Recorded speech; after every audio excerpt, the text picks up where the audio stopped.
So part 2 na lang tayo. Upload ko na lang to ng ano, ng tawag nito, ng bukod kasi nga naputol siya kasi na full na yung memory ko. Isa din yun sa dahilan kaya bumili ako ng bagong cellphone. So ayun, naging okay na yung buhay namin nung medyo nasa patag na kami, nag-aral na kami, and medyo matino na. Tapos biglang bumalik ngayon yung kapatid kong panganay gabi, alas 12 ng gabi. Tapos nagkatok siya sa bahay. Tapos nung binuksan, nakita niya, sabi ng mama ko, o tignan mo yung mga kapatid mo. Sabi niya, nag-aaral yung mga yan. At okay naman yung mukha namin. Malusog naman kami. And also, nakakapag-aral kami. So parang, nung time na yun pala, ang plano na ng kapatid ko is kuhanin kami. Kasi kung nakita niya na yung sitwasyon namin is mahirap and hindi kami naalagaan, kukuhanin niya na pala kami nung time na yun, kaya siya umuwi. Pupunta na sana kami ng Manila, pero nung nakita niya na okay naman kami, so hindi niya na kami kinuha, pinabayaan na lang kami. Doon na nagsimula na bumalik yung loob nila sa mama ko. So doon na nagsimula na tinanggap na nila yung stepfather namin. So yung time na yun, doon parang umukay na si mamang tsaka yung kapatid ko. So bumalik uli siya ng Manila. Tapos nagulat kami, bumalik siya uli mga siguro 2 taon. And then sinama niya na yung kapatid ko na parating nagbabantay ng bibi, tsaka yung kapatid ko na babae, tsaka yung panganay. So 3 silang umuwi nung time na yun. And yun, nakakasama na namin sila, tinatanggap na nila kami, tanggap na nila na nag-asawa na si mamang, hanggang ngayon tanggap na nila. And nung time na yun, medyo hirap pa din kami sa buhay, pero malalaki na kami nun kahit papano. So, tinapos ko talaga yung pag-aaral ko, and yung tumulong sa akin sa mga gamit ko, sa mga damit ko, is yung babae na yun yung binibigyan ko ng 500 ngayon every month, and yun yung pinautang ko ng 20,000. Siya talaga yung nagbibigay sa amin ng bag, sapatos, damit, kasi hindi yun afford ng mama ko dati na bilhin sa amin. So, sabi nga ng stepfather ko, tsaka ng mama ko, pagkain daw, tsaka pag-aaral lang yung mabigay nila sa akin, sa amin. Yung sa mga damit-damit daw, hindi na daw nila kaya. Kaya minsan, alam nyo ba, bumili si mamang ng makina ng damit, and ginagawa niya kami ng damit, nagamit lang yung makina na yun. Kasi nga, nung time na yun, hirap pa din kami. Naalala ko guys, isang beses, December 25, bumili ako ng kape sa labas. Nakakita ako ng 100 sa daan. So, alas 6 pa yun. May hamog pa yung 100. So, pag uwi ko, sinabi ko sa mama ko na, Mang, nakakita ko ng 100. Yung kilo ng baboy nung time na yun is 80 pesos. So, tuwang-tuwa na si mama, binigay ko sa kanya yung pera. So, ngayon pumunta siya ng palengke. And then, bumili siya ng kalahating kilo na na baboy. And then, nilagyan niya yun ng alugbate, sinabawan niya, ginisa niya. And then, sabi niya sa akin, yan, blessing yan, galing sa taas. So, magsisimba tayo mamaya. So, yun, pagdating namin, nagsimba kami nung gabi kasi simbang gabi. And then, nagulat ako, hinalikan ako ng mama ko sa sabi niya, thank you, sabi niya ganon. So, yung mga ganong bagay dati, na-appreciate namin yan, na ang hirap talaga ng buhay. Kaya ngayon na nakaya ko na, pinapatikim ko sa kanila yung mga bagay na hindi namin naranasan dati. Dati, hindi alam ng mama ko yung mga pagkain na iba kasi wala kaming perang pambili. Masaya na kami dati kapag New Year. May bihon kami. Tapos, yung slice na tinapay, ayun lang. Minsan nga, fita lang eh. Tapos, coke. Ayan, masaya na kami yan. Kailangan pa nila ni mamang mag-uling. Kasi, isakto namin yung ng uling, yung benta, yung habwa, kailangan sakto na New Year para may pera kami. Minsan ginagawa ng mama ko kasi may karabaw kami, ginagawa ng papa ko, kapag mataba na yung karabaw, mataba na, malusog na, ang gagawin niya is i-swap niya ngayon yun sa payat na kalabaw. Hahanapan niya yun ngayon ng buyer, yung kalabaw namin na mataba, and isaswap niya sa payat. So, malaki yung benta sa amin kasi malaki yung kalabaw namin, mataba. Swap doon. So, meron siyang makukuha na 3,000 minsan kasi parang gabaw yung tawag nun. So, yun, may pera na kami, masaya na kami nun. So, ganun yung ginagawa ng papa ko. Diskarte niya para tumaba yung kalabaw is yung ihi niya, and then nilalagyan niya ng every umaga na ihi, and then nilalagyan niya ng ng itlog, and then minimix niya yon and pinapainom niya sa kalabaw. So doon tumataba yung kalabaw namin. Hindi ko lang alam, pero yun yung ano ng papa ko para tumaba yung kalabaw namin. And nung time na yon tumutulong din kami. Ako tsaka nung kapatid ko na babae is every hapon nangunguha kami ng kangkong. Halagang halagang 20. Yung malaki talaga, yung nakaganon kami kasi sobrang laki ng bugkos ng kangkong. Binibenta namin kasi merong pigiri doon sa unahan ng bahay namin. So, every hapon, pinipick up niya yung kangkong. So, ang bayad nun every week.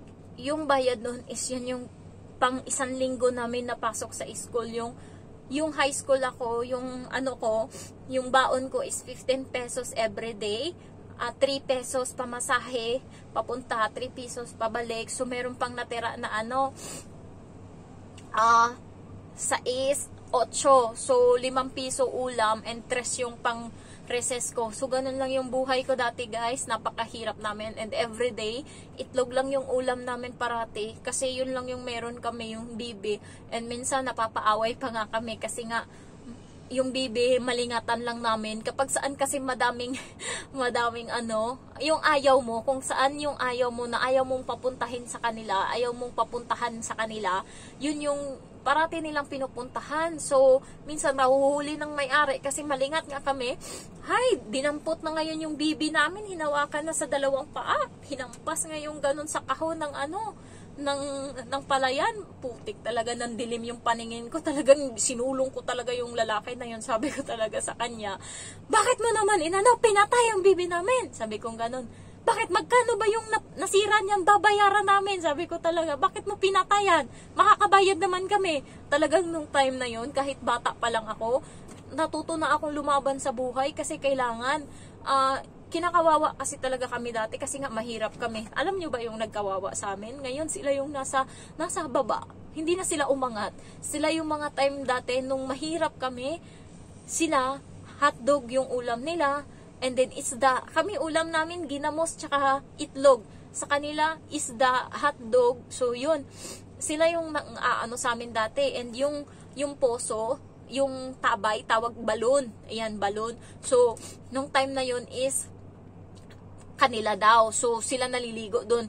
Antayin namin munang matapos sila maligo bago kami makaligo. So, kung matapos sila 6:30, tsaka na kami makakaligo bago kami makakauwi sa bahay. So, ganun yung mga dati, yung kawawa sa amin. Ginaganon kami ng ibang tao. Sinasabi nga sa amin na yung kanin nga daw na nakadikit na sa sandok, kinakain pa daw namin. Yun yung sabi. So, natanda-tanda talaga yun namin. Yung mga time na yun na hirap kami and binubuli pa kami kasi yung papa ko gumagawa ng kalokohan and kami na mga anak na dadamay sa kalokohan niya. Nagpalagay siya ngayon ng bulitas doon siya sa ari niya. So, ngayon, pati yun, tinutukso sa amin. So, bata pa lang kami, nabubuli na talaga kami sa kalokohan ng papa ko. Kaya hanggang ngayon talaga, yung trauma namin nandun. Kaya lumakas yung loob namin, tumapang kami dahil kailangan. So, nung time na yun, nangungutang kami sa sa tindahan, and then pumunta ako doon maaga, and then ang daming tao, lahat yun, kilala ko pa hanggang ngayon yung mga tao na yun. Edad ko noon, 8 taon gulang, or 9 years old. So, sabi ko talaga doon, kasama ko yung bunso naming kapatid, sabi ko, Tita Aming, pautang daw si mamang ng sabon. Sabi ngayon ng may-ari, kailan kayo ng uling, maghawas? Sabi niyang ganun, tagal-tagal na ng utang nyo, hindi nyo pa nabayaran. So, tahimik lang ako. And then, binigay niya yung yung sabon, padabog. Umuwi ako sa bahay, sinabi ko kay mamang yung ginawa niya. Sabi ni mamang, kunin mo yung mga itlog lahat doon. So, yung itlog na meron kami is 30 piraso. Tapos sabi niya, punta ka doon sa kanya, sabihin mo, kung hindi ka namin mabayaran sa uling, mabayaran ka namin sa itlog. Nung time na yun, guys, galit na galit talaga ako kasi pinahiya kami. So, bumalik talaga ako doon habang nasa daan. Kasama ko pa din yung bunso habang nasa daan is inaano ko talaga yung sasabihin ko. Sabi ko talaga, kung hindi namin mabayaran sa uling, mabayaran ka namin sa itlog. Talagang sinaulo ko talaga yun habang nasa daan. And malayo pa yung lalakarin papunta sa kanila. Pagdating doon, nilakpag ko talaga kaagad doon sa may harap niya yung itlog. Sabi ko talagang ganun. Hindi talaga ako, yung mukha ko kung gaano ako kamaldita ngayon. Mas maldita ako dati, malaki pa mata ko. kasi payat na payat ako. Sabi ko ganun sa kanya, kung hindi ka namin mabayaran sa uling, babayaran ka namin sa itlog, sabi ni mamang. Sabi ko ganun, tapos tumalikod agad ako. Tapos ayun, pumunta siya sa bahay, nagsorry siya, na sinabi niya lang daw yun kasi nga yung mga nagkape daw nung time na yun sa tindahan niya is mga may utang daw yun and hindi nagbayad. Grabe yung mga bully na nadaanan namin dati. Yung kwento ko ngayon, konti pa to sa naranasan namin dati. Grabe talaga yung hirap. Nandun yung mga times na kailangan mong lumaban sa buhay kahit na bata ka pa. Kailangan mo nang magtrabaho. Alam ko na kung paano magtanim ng palay, paano magabot ng palay. Lahat-lahat. Yung kapatid ko nga, 7 years old, marunong nang magpakaras. And then ako yung nasa likod ng pakaras para bumigat-bigat. So, grabe na yung napagdaanan namin. Nag-arado na yung mga kapatid ko, mga bata pa. Kahit yung bunso namin, marunong na yan mag-Philmaster. Ako lang yung mahina sa magkapatid. Ako lang yung mahina. Hindi kasi ako sanay sa hirap. Hindi ako masyadong pinapahirapan ng mama ko. Siguro naawa siya kasi nga sakitin ako dati. And yun yung na minsan sinusumbat ng mga kapatid ko na yun nga nakapag-aral kami and ngayon daw hindi daw kami tumutulong sa kanila. Paano ko matutulungan? Sa mama ko pa lang naubos na ako. Paano ko pa sila tutulungan? So minsan nakakapagbigay ako konti-konti. Yung naaambunan lang talaga always is yung kapatid ko na dalawa sa probinsya kasi nandun sila. So doon ang bagsak ng mga tulong ko kaya naaambunan sila. Natutulungan ko rin naman dito sila sa Manila pero hindi ganun kadami. And kasalanan din naman kasi nila. Nag-anak sila 4 na peraso, yung isa 5 peraso. And then yung trabaho is construction worker, 'di ba? Kaya hindi ko naman choice kung bakit naghihirap sila sa buhay, pero bakit parang naging ko natulungan sila. So ayun, kaya nga ako hindi nag-asawa kasi hanggang ngayon hindi ko pa nakikita na naging successful kami. Gusto ko pa talagang sa mama ko na umangat pa kami kahit papano para naman hindi na kami katulad ng dati. Pero yung mama ko ngayon is parang nag-iba yung ugali. Parang naging na siya, naging waldas. Ayan, siguro pag naranasan niya uling bumalik, kaya nga sabi namin sa kanya, hindi to pang habang buhay. Pag matigil yung pag-abroad namin, wala ka talaga. Kung matigil yung suporta namin, wala ka. Naalala mo, yung pinsan mo, yung pinsan niya dati, 100,000 yung pinapadala ng anak kasi nakapag-asawa ng Arabo. Ngayon, natigil na yung padala sa kanya, nag-uling, bumalik sa pag-uuling sa bundok. So sabi ko sa kanya, mararanasan mo uli yan kung hindi ka mag-ingat, kung hindi mo talaga papahalagahan. Kaya ayun lang guys, na-share ko lang yung hirap ng buhay namin dati. Kaya ganito ako kalakas ngayon, ganito ako katapang. Kasi hindi pwede yung mahina. Wala. Kaya, grabe na talaga yung napagdaanan namin. And itong mga napagdaanan ko ngayon is maliit na lang, napakakonti na lang. Kaya hindi ako sa homesick kasi iniisip ko yung pamilya ko. Dati kaming mahirap and kung hindi ko pasisipagan, babalik uli kami doon. So ngayon unti-unti na kaming nakakaangat kahit papano, 'di ba? Ngayon may mga pundar na ako sa bahay, may mga gamit na. Malaki din naman yung bahay namin ngayon. Kaso made by Hardiflex. Gusto ko siya talagang ipasimento para naman kahit papano okay. And ngayon, ang pangit ng gawa nila sa bahay, madilim. Inarte-artehan nila, insinobra sa arte. Ayan. So, ayun lang guys, na-share ko lang and naiyak lang ako pag naalala ko yung mga time na, alam mo yun, napakababaw talaga ng luha ko pagdating sa pamilya ko, lalo na sa mga kapatid ko. Kasi, sila talaga yung sandalan ko. Hindi ako mabait sa ibang tao, guys. Salbahe ako sa ibang tao. Hindi naman salbahe, pero hindi ako madaling magtiwala sa ibang tao. Hindi ko mahal yung ibang tao.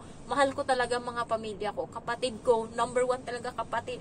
Mama ko, pamilya ko, papa ko. Wag na lang yung totoo kong papa kasi nainis talaga ako. Ngayon, hanggang ngayon, ganun pa din siya.